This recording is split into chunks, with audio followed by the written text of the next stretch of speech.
All right, how are you guys doing tonight? Good. Yeah. All right. It's my first time up here. I spent the last couple weeks. Yeah. Thank you. Thank you. I don't know why you're applauding. You're all just going to be sad. No, I spent the last couple weeks trying to come up with a good 5-minute set, and I found out that writing stand-up comedy can be very difficult, especially when your wife shoots down your first idea of being a stand-up tribute comedian. Apparently I'm not allowed to just get up here and recite Louis C.K. bits verbatim, no matter what I look like. No, it's actually a lot harder because I have really bad anxiety and depression, which you'd be safe in assuming because I'm standing in front of a room full of strangers' shithouse looking for validation.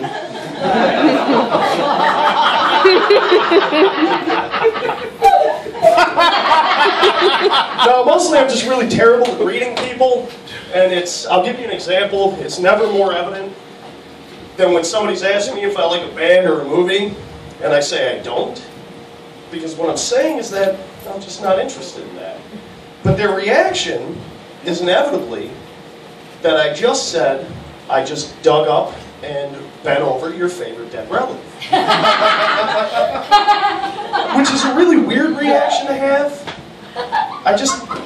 You're allowed to not like the same things as other people, unless it's Creed, then yeah, fuck you, I said all that. And I mentioned my wife earlier. I am married. Sorry, gentlemen. Which is another thing that makes writing stand-up comedy really hard, because I don't hate my wife. So I'm not allowed to fall back on those standard, stand-up comedian go-tos like, oh, she made me buy her tampons. Who the fuck cares? Jesus Christ, I buy my wife tampons constantly. I'll buy her fucking tampons because it's a Wednesday. Fuck roses, man. These things are useful. Jesus. And I can guarantee to any of you guys out there that the clerk at Walgreens does not think you're shoving them up your dick hole. She doesn't. Well, my wife does do some things that kind of drive me up a wall. Like she took me to a ewe picket farm last year.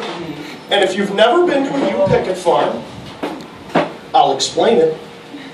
It's a place where, irony of ironies, white people pay money to steal jobs from immigrants. Yeah. We spent 4 wonderful hours under the blistering sun doing unpaid manual farm labor. And not only, to top it off, not only did I have to pay for everything that I picked, I had to pay admission to get into the fucking place. Yeah, she wants to go back too. And we're having a kid, although I should say she is, because thank God for that. Yeah, and I'm going to give you guys, any of you single guys, anybody who hasn't had a kid yet, I'm going to give you a little pro tip. When your wife is trying to convince you about, that you have to go to the birthing class she signed you up for, don't remind her that you don't have to squeeze that fucking thing out. She's going to get really pissed. Yeah. And it's really weird too, like having a kid now. I'm 32, I'm finally having a kid, which is a fucking miracle. And it's hard to realize that the sense of humor I've carefully cultivated my entire life has left me completely unprepared for parenthood. Or adulthood in general. Like when people are like, oh, do you want a boy or a girl? Abortion? Is that no? Shit. Alright. But now that I'm about to be a father, people, now other dads want to bring me into the club. They want to tell me things, but they don't tell me the good things. They don't tell me the shit I need to know. Like when a baby is born, for the first 3 days, it shits sulfurous tar. Nobody fucking told me that. Yeah, nobody said anything about that. That's the shit I need to know. Because if I had known that, 7 months ago, yeah, I'd be buying anal lube, not diapers. Yeah. My favorite now, though, is when everybody who has a kid comes up to me like, oh, is that going to change your life? No shit. Really? A little thing that I made, and I can't let die? That's going to change some shit for me? That's amazing. Yeah, I figured I'd have to wear pants a little bit more often, but I didn't think, No. And then you look around, like we've been going to Target, Bye Bye Baby, all that shit, because we're classy. Looking for the child-proofing stuff. And I was born in 1982. And you walk through those stores now and you look at the childproofing stuff and you wonder how the fuck you lived through the 80s. We shouldn't be alive. Yeah. And I found out something.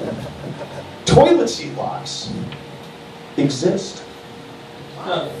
You can buy a little lock that holds your toilet seat shut. And my wife and I talked about it. We decided, no. Because if we have a kid that's smart enough to open the toilet seat, but dumb enough to drown in that fucking thing, I just want to have another one. They're really easy to make. That's all I got. Thank you guys.